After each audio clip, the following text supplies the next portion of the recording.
The 2020 season was one of the craziest in NBA history and certainly the longest. The season from opening day to the last game of the finals spanned over 355 days, just short of a year. For me personally, this season was amazing, but I'm also happy it's over. Including 2K talks, I made 178 goddamn videos directly pertaining to things this season. And with my average video being around 12 minutes, that is 35 and a half hours worth of content in just one season. So I have talked a lot about this particular season. However, I also feel it would be valuable to do one final reflection of this season. This year had so many ups and downs and a lot of unexpected things, so I decided I would make the first documentary on this channel in over a year, a recap of the weirdest season in NBA history. Before we can talk about what went down in the 2020 season, first you have to talk about what went down before opening night. The 2019 offseason is one of the wildest in NBA history. So many star players moved, many to unexpected places, and the overall landscape of the NBA shifted drastically with said moves. The big ones are obviously the Lakers trading for Anthony Davis, moving a good handful of young players and a plethora of picks in exchange for putting the piece in place to build a true contender in Los Angeles for the first time since Kobe was in charge. But the city of Los Angeles was not done, as Kawhi Leonard, after winning a championship in Toronto, decided he preferred warm weather and headed to the Clippers with a caveat. Coming with him was Paul George, this being probably the most shocking move of the offseason. After two disappointing seasons in Oklahoma City, George decided enough was enough and demanded a trade to the Clippers, where the Thunder got back Shai Gilgeous-Alexander and a big handful of first-rounders. The Brooklyn Nets signed both Kyrie Irving and Kevin Durant. KD bounced out of Golden State because he wanted to prove himself a champion outside of an OP super team, and Kyrie bounced out of Boston because, well, there's a lot of reasons that I don't feel like getting into right now. For some other weird moves, Chris Paul and Russell Westbrook were traded for each other, Russ having been the foundation of Oklahoma City for nearly a decade. Seeing him play for another franchise was weird, and more importantly, seeing him play with Harden despite a poor fit was especially weird. The Miami Heat signed Jimmy Butler, which at the time was a puzzling move, but in hindsight was genius for both parties. The Celtics signed Kemba Walker after he made up basically the entirety of the Hornets franchise for many years. The Sixers decided to ruin their future by maxing Al Horford and Tobias Harris. There was also the draft, where the most hyped prospect since LeBron James, Zion Williamson, ended up going number 1 to the New Orleans Pelicans, with the number 2 pick being Ja Morant, who would go on to win Rookie of the Year. And with the Warriors dynasty now toppled after they lost the 2019 finals and Kevin Durant left in free agency, for the first time in years the NBA was wide open once more. The Lakers and Clippers were the top dogs out west, and out east there was the Milwaukee Bucks, with there being many B-tier contenders below those teams. At least that was the viewpoint at the time. No longer was the champion set before the season even began. There were multiple possible outcomes that made the NBA exciting for the first time in a while, and to many this season was going to be one of the best in NBA history. As for how that worked out, well, oh boy. The season opened up like pretty much every other NBA season. We got the first round of the Battle of LA, and it was everything it was hyped up to be. Both LA teams looked damn good. Out east, the Bucks looked even more dominant than last year, starting off of the season only losing 7 games over their first 50 of the year. They took care of business in the regular season, which would all but guarantee a second MVP for Giannis Antetokounmpo. The Miami Heat looked surprisingly good when many expected them to be fighting for an 8th seed, which was just the start of this team being an underdog. Sticking with the underdogs, the OKC Thunder shocked many people and ended up being pretty damn good, with Chris Paul having a comeback season. The Raptors were pretty good despite Kawhi being gone. Many teams like the Celtics, Nuggets, Jazz, Pacers, Magic, and Sixers were all about as expected. The Dallas Mavericks also surprised many, as Luka established that no, he wasn't a future superstar, he's already a superstar. The Memphis Grizzlies with Ja Morant showed that they were ready to compete now, not later, as they fought for the 8th seed in a tough Western Conference. But on the lower end of things, Jim Boylan on the Chicago Bulls made me contemplate suicide daily. Luke Walton made Kings fans contemplate suicide daily. The Pelicans fell short due to Zion not playing most of the year. The Spurs fell from grace. The Wolves sucked. Steph Curry broke his hand, so the Warriors tanked. The Suns showed good signs but ultimately fell short. The Blazers dealt with injury all year. The Hornets were better than expected, which is to say they were bad instead of very bad. The Knicks were the Knicks. The Wizards had plenty of offense but not a drop of defense. The Pistons were the Pistons. The Hawks were exactly as bad as expected, and the Cavs continued to show just how useless that franchise is without LeBron James. Overall, the season was going pretty much as as expected, outside of the Heat and Thunder being better than expected and the Warriors bottoming out. But the NBA world received a shock that sadly had nothing to do with a player or a team exceeding or falling behind expectations. Instead, this shock came from tragedy. It is unfortunately impossible to talk about the 2020 season without talking about the tragic death of Kobe Bryant. This season is one of the craziest ever for many reasons. Unfortunately, many of those reasons come from a dark place. The day that Kobe Bryant died, it felt like the earth stood still. The day still feels like a blur to me. Good afternoon from New York. We're coming on the air with breaking news, very sad news to tell the sports world. The LA Times is reporting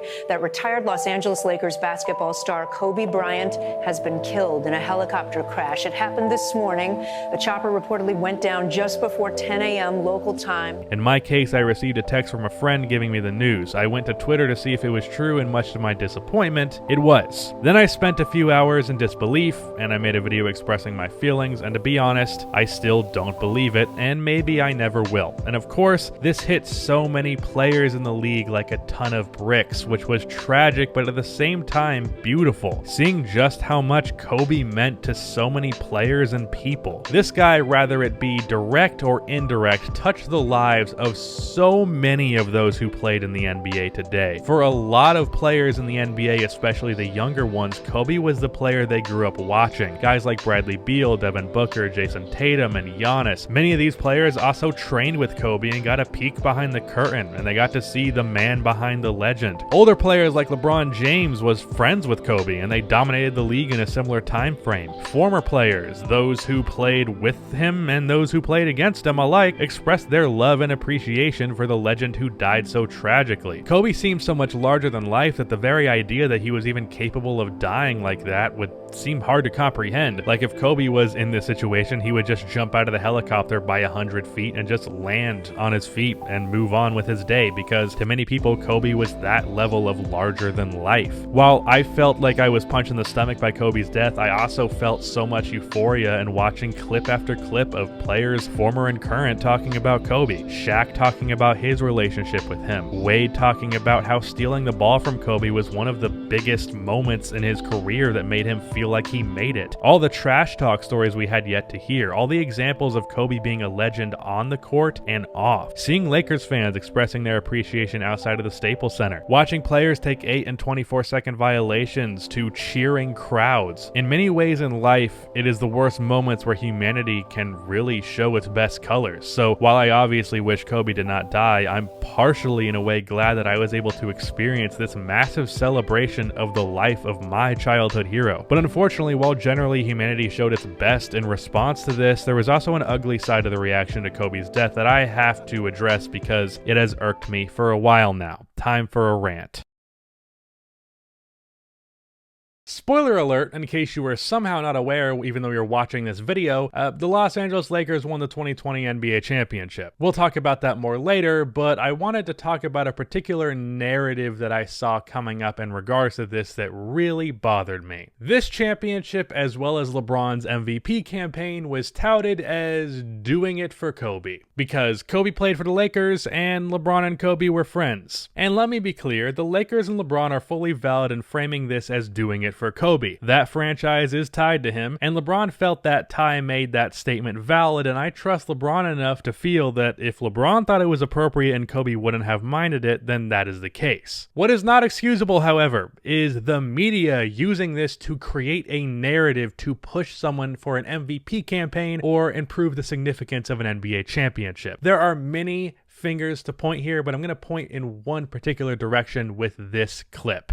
What do you see from LeBron here in this 17th season? Because there are people who say that he should be ahead in the MVP race just because of what he's doing, where he's doing it, and now, of course, with the burden with everything that happened with that team and Kobe Bryant's tragic death. Rachel here is essentially implying that A, Giannis was not affected by Kobe's death, just LeBron, so obviously LeBron should win the MVP, and B, LeBron's MVP campaign is all about Kobe, so because of that, we have to give LeBron the MVP because Kobe died and that's sad. And all I have to say to Rachel for that one is a soft fuck you. It's not a hard one because I don't think this was malicious in intent. However, things do not have to be malicious in order for them to be shitty. This wasn't an attempt at an attack, rather just a showcase of pure ignorance. Giannis and Kobe had some sort of relationship. The depth of it is only really known to Giannis, but to dismiss it, or at the very least disregard it, is so fucking disrespectful to me. And Kobe's death being used as a narrative device for an MVP award or a championship is horrible and just disgraceful. The Lakers and LeBron can claim that they did it for Kobe. They're perfectly valid in doing so and perfectly valid in using that as a motivation. However, what is not valid is the media spinning narratives based on the death of a man. But that is the rant over.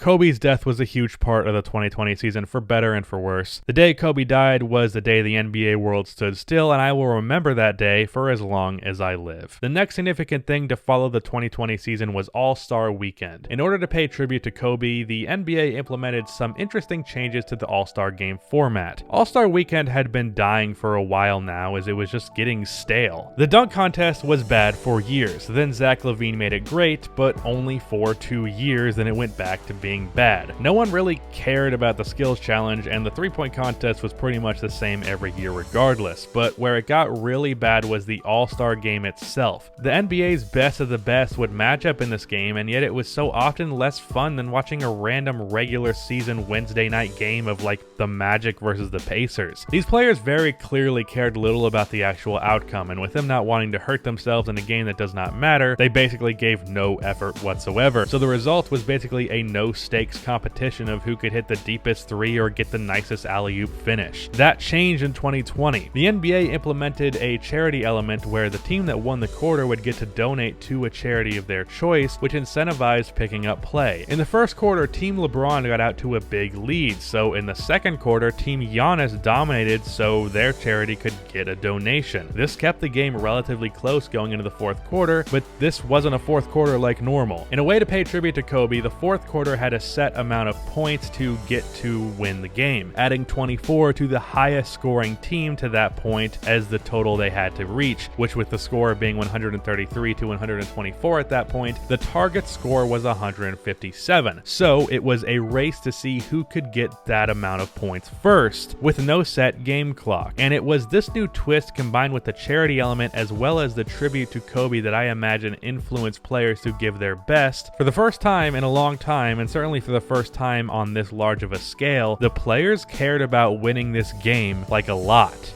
Like a lot. This fourth quarter was some of the most entertaining basketball that I have ever seen. The NBA's top players, all motivated to play their best, played some of the most competitive basketball that there is. Never would you see a stretch of an all-star game where no team would score for a minute, let alone multiple consecutive minutes. This game was perfect and something the NBA needed after that horrific tragedy. Following the all-star break, there were some interesting developments. Jason Tatum really started to take a leap into superstardom, averaging 30 points on amazing efficiency over a 9-game stretch. LeBron James really started to turn it up and got his name in the MVP discussion, even though that award was always going to Giannis. All of this really being capitalized by the Lakers winning another Battle of LA matchup. And overall, things in the league were really starting to heat up at a point where the regular season is usually dead. But, well, you know what happened. But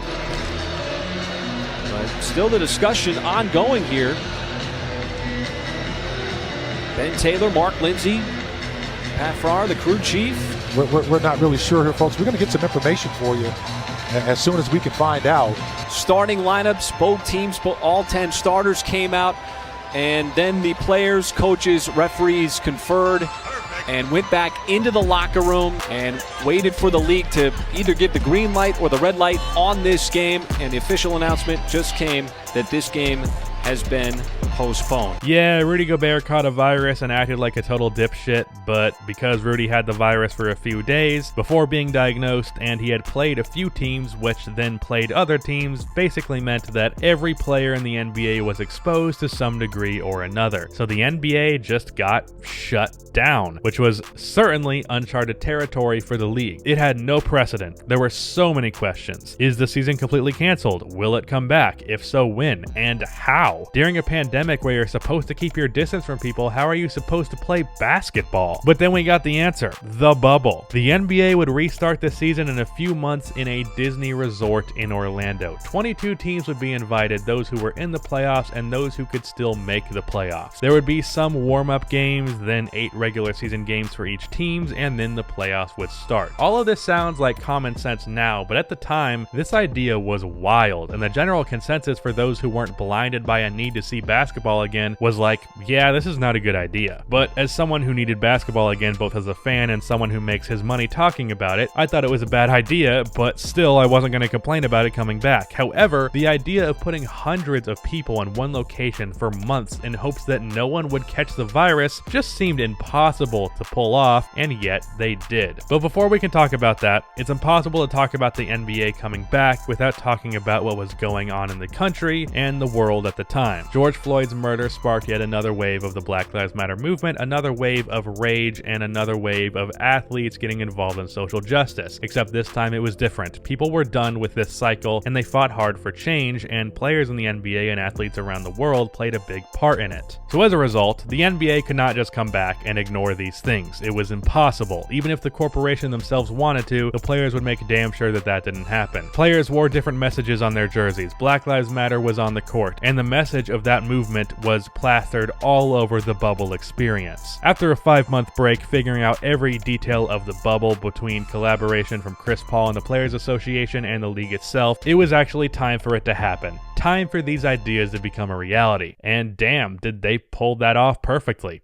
Okay, well, mostly perfectly. The bubble kicked off, and it was, well, weird. Seeing these players in an empty facility with fake crowd noise was jarring at first, but after a while you stopped noticing it and it became normal. The regular season came to a close with nothing too eventful, well, except for the Phoenix Suns going 8-0 and Damian Lillard averaging 44 points on incredible efficiency over a 5-game stretch, pushing the team into the playoffs. Oh, and TJ Warren turning into Michael Jordan, averaging 35 on incredible efficiency himself. And with the regular season over, our award winners were decided. The MVP and Defensive Player of the Year went to Giannis as he averaged 30, 14, and 5 in just 30 minutes a game while leading the Bucks to the best defense in the league and the best record in the league. Brandon Ingram won Most Improved Player after making an All-Star team. Montrezl Harrell won Sixth Man of the Year. Ja Morant was Rookie of the Year, and Nick Nurse was the Coach of the Year. Now it was time for the playoffs, something NBA fans had been waiting for over 5 months. The first round was generally as expected. The Lakers made short work of the Blazers after people said they would give them issues. The Celtics destroyed the Sixers. The Raptors destroyed the Nets. The Heat took care of business versus the Pacers like it was nothing. The Bucks took care of the Magic. But after that, the Thunder gave the Rockets a real series, which was concerning, being that many expected the Rockets to be at least a borderline contender, and the Thunder shouldn't have been an issue. However, the better team did eventually win in Game 7. Luka Doncic was just toying with the Clippers in round 1 as he averaged 31, 10, and 9 on 60% true shooting, including hitting a game winner. But the best team won yet again, and in one of the most shockingly entertaining playoff series ever. The Utah Jazz went up 3-1 on the Denver Nuggets as Donovan Mitchell averaged 40 points a game over that 4-game stretch, including a 57-point performance, which is the 3rd highest amount of points scored in a playoff game in NBA history, behind Michael Jordan and Elgin Baylor. However, Mitchell wouldn't be the one this series was most known for, as Jamal Murray just went ballistic. In the closing 3 games of this series, Jamal averaged 36 points a game on crazy efficiency and just hit clutch contested shot after clutch contested shot like it was nothing. Best player. The play's already been called. Murray returns. Murray with a little bit of range. Cash. Murray. Patient. Now he's got Gobert on him. Step back 3 on the way is good. Clock here.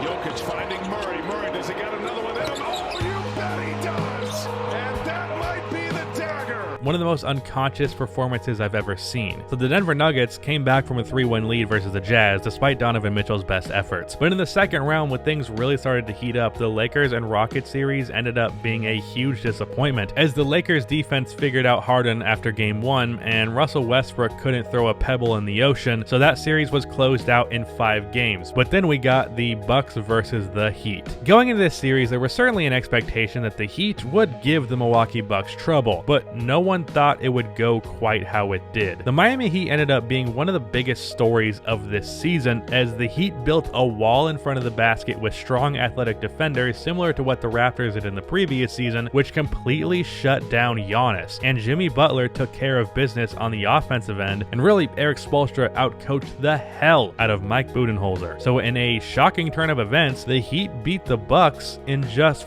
5 games. There was also a close series between the Celtics and Raptors that went 7 games. While this was certainly a good series, nothing all that crazy actually went down here outside of Pascal Siakam just playing abysmally. But outside of that, the Celtics won this series, and that was pretty much it. Then we get to the Clippers versus the Nuggets. While the Nuggets did just make an impressive 3-1 comeback and Jamal Murray was clearly on a whole nother level, the expectation was that the Clippers wouldn't have too much of an issue with this team. And that seemed like it was the case after the first 4 games, where once again the Nuggets found themselves in a 3-1 deficit. But also, once again, the Nuggets came back. In the last 3 games of this series, the Nuggets found themselves being behind by big digits, and yet they managed to come back every single time. But heading into Game 7, the general thought was, well, surely the Clippers wouldn't actually lose this game, right? Like, they've just been messing around. I mean, not only was this roster stacked, but the players on this roster had talked a lot of shit and made a whole lot of enemies on their way here. But no, they did lose despite being up by many points in this game. Kawhi shot 6 for 22, Playoff P shot 4 for 16. Overall, the team shot just 37% from the field, and the Nuggets actually won. So that was surprising and one of the biggest stories of this season. But now we have our conference finals matchup set. Lakers versus Nuggets and Heat versus Celtics. We would not be getting the Battle of LA that seemed to be inevitable for over a year now. Instead, we get Nuggets-Lakers, which unfortunately would not be as fun as we had hoped, as while the Nuggets did put up a good fight, once more the Lakers took care of business with relative ease. This team just was not messing around all playoffs to the point where I haven't said a whole lot about this team thus far, because what more can I say besides for, yeah, the Lakers are pretty fucking good. The Eastern Conference Finals matchup was at least more interesting, but it was still relatively one-sided. While it did go to 6 games, it was pretty clear that the Heat would be the victor, which was only further solidified by Tyler Hero having a 37-point performance in Game 4. So now we get to our finals matchup of the Lakers versus the Miami Heat. And at the start, it seemed pretty clear that the Lakers would run away with this one. In Game 1, the Lakers just dominated the Miami Heat. And to top all of that off, both Goran Dragic and Bam Adebayo got hurt in this game, with those guys being 2 of the 3 best players on this team. So things were not looking good after this game, and it only got worse after Game 2, where yeah, the Heat played a bit better, but the Lakers were just clearly the superior team. Anthony Davis in Game 2 had 33 and 14 on 75% shooting, and LeBron had himself a near triple-double with 33, 9, and 9. The Lakers were just clearly the better team, but Game 3 comes around, and man. The new possession here. Olenek to Butler. Butler to the basket. Couple of fakes. Backs away, nails it. Heat up 3 as we approach the midway point here in the second. Mid-range jumper from Butler.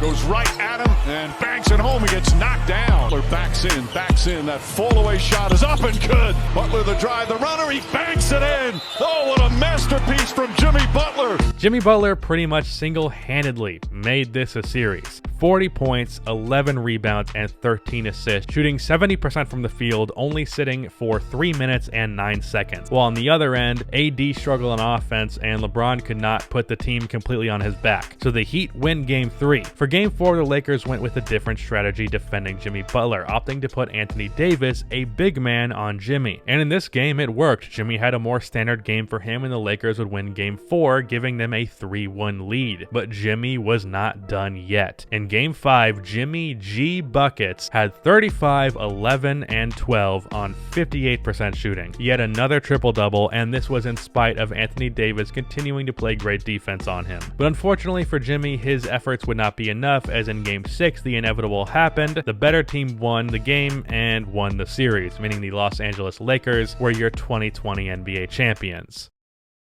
And that also means that the 2020 NBA season actually got an ending. I felt it necessary to make this short documentary because I really wanted to highlight the ridiculousness of this season. It feels so absurd now that there is actually a champion crowned, considering how impossible that felt a few months ago. Adam Silver and Chris Paul and the NBA Players Association, the staff of the teams, the coaches, the trainers, the people at the actual bubble that were working in the hotels, anyone involved. I have to thank them both as an NBA fan and as someone whose job it is to talk about the NBA, because I was probably fucked. But I really want to highlight just how absurd this really was, and I want to commend the people that made it possible. So those guys deserve a whole lot of admiration for pulling that off. But speaking of my job, unfortunately this video is probably going to get claimed because I used NBA footage, so if you do want to support this content and make this last 25-hour hellscape actually semi-worth it, because I did stay up all night to make this damn video because I'm an idiot, go support me over on Patreon. You can give me some money for some extra content, but if you don't want to do that, I would also just really appreciate a like and subscription. I get a lot of creative fulfillment out of doing these documentaries, so this video getting a lot of success and a lot of likes would really